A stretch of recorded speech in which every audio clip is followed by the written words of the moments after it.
Welcome to World Missions University's Major Prophets, Bible 211. This lesson is on the prophecies during the single kingdom, Jeremiah.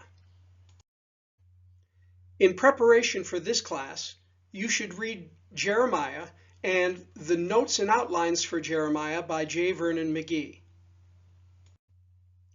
By the time you finish with this class, you will describe the meaning of Jeremiah's title, the significance of key themes of his prophecy, and his place within the history of Israel. Jeremiah was the son of Hilkiah. He was a priest who lived in Anathoth, a few miles north of Jerusalem.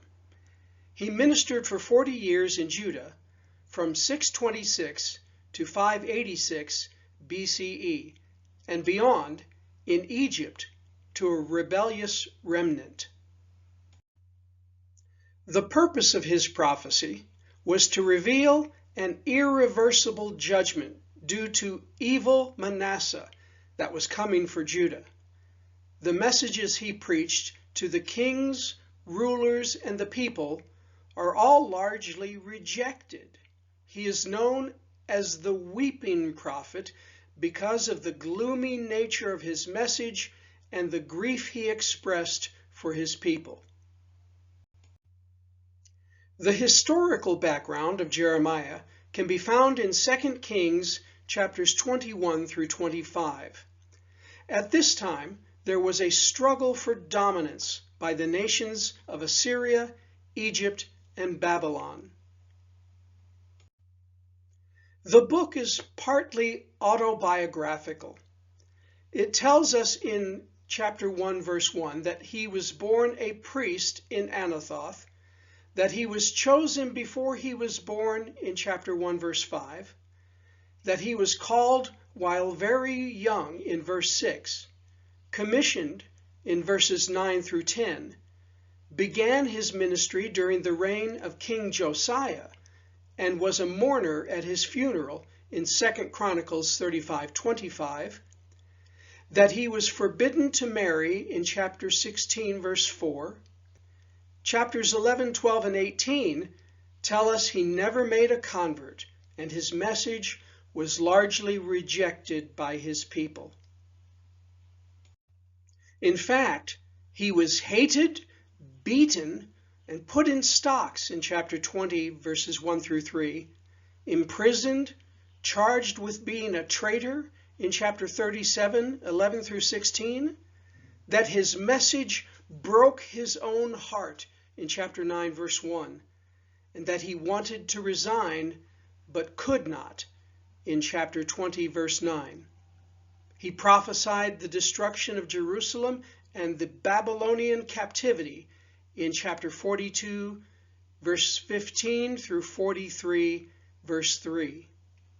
He was finally forced to go to Egypt with an escaping remnant in 43, verses 6 through 7, where tradition tells us he was stoned to death. The book is fairly long, and the outline is fairly complex. The first section, an introduction, is in chapter 1. The second section, prophecies against Judah and Jerusalem prior to Zedekiah, in chapters 2 through 20, contains several sections. First, a twofold condemnation of Judah in chapter 2, verse 1 through 3, verse 5, where they rejected Jehovah and they reared their own gods. Second, a charge of backsliding during the reign of Josiah, Judah and Israel as harlots in chapter 3, verse 6 through chapter 6, verse 30.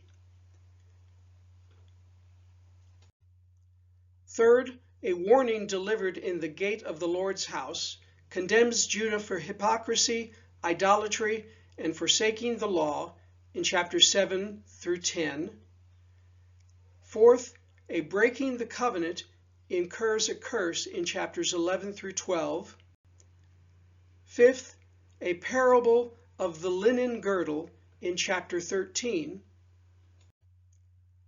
Next, a backsliding nation judged by drought and famine in chapters 14 through 15.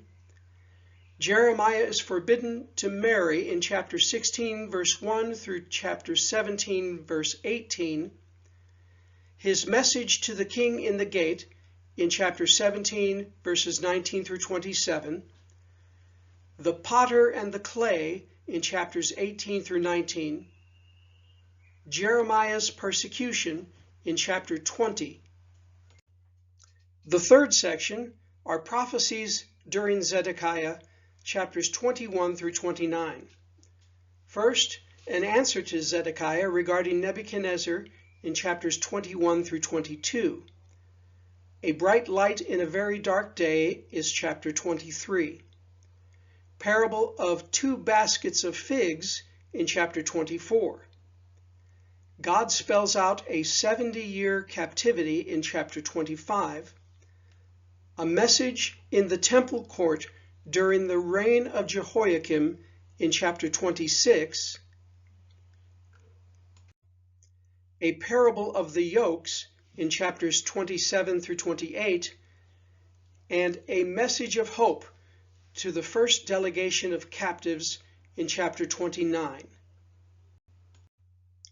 The fourth section are prophecies regarding the future of the 12 tribes and Judah's captivity in chapters 30 through 39. First, the coming of the Great Tribulation in chapter 30, the I Will chapter in chapter 31, Jeremiah is imprisoned and buys real estate in chapter 32, the coming kingdom is promised to David in chapter 33, Zedekiah's captivity is foretold in chapter 34, the Rechabites obey God in chapter 35.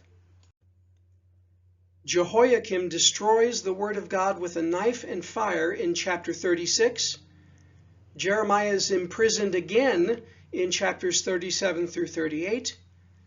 Judah goes into captivity and Jeremiah is released from prison in chapter 39. The fifth section are prophecies to the remnant left in the land after the destruction of Jerusalem in chapters 40 through 42. The sixth section, prophecies during Jeremiah's last days in Egypt in chapters 43 through 51.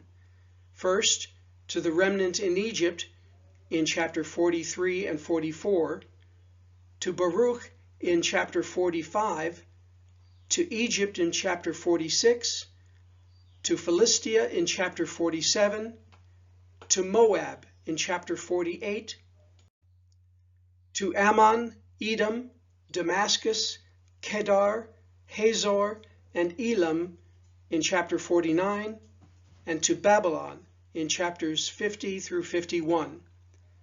The seventh section, fulfillment of the prophesied destruction of Jerusalem, is chapter 52.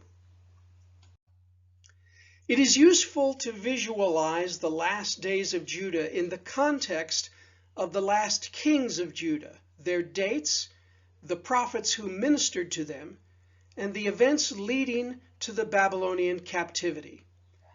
We start with Manasseh, who reigned from 697 to 642. He was so evil, God pronounced an irreversible judgment on Judah. The prophet Nahum ministered during his reign. Then came Ammon from 642 to 640. Revival began with Josiah, who reigned from 640 to 609. Zephaniah also ministered during this time.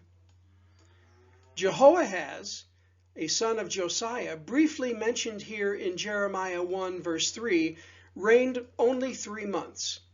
Then the king of Egypt placed another son, Eliakim or Jehoiakim, upon the throne, and he reigned 11 years from 609 to 598. Habakkuk and Daniel ministered during this time. Babylon deported its first group of captives in 605, which included Daniel. When Jehoiakim rebelled, Nebuchadnezzar took him captive to Babylon and placed on the throne at Jerusalem Jehoiakim, who reigned 3 months and 10 days. Ezekiel also ministered during this time. Babylon deported its second group of captives in 597, which included Ezekiel. Nebuchadnezzar then took Jehoiakim captive to Babylon and placed Zedekiah, Jehoiakim's uncle, on the throne, and he reigned 11 years. When Zedekiah rebelled, Nebuchadnezzar came and destroyed Jerusalem, slew the sons of Zedekiah, put out Zedekiah's eyes, and took him captive to Babylon, along with a third group of Jews in 586.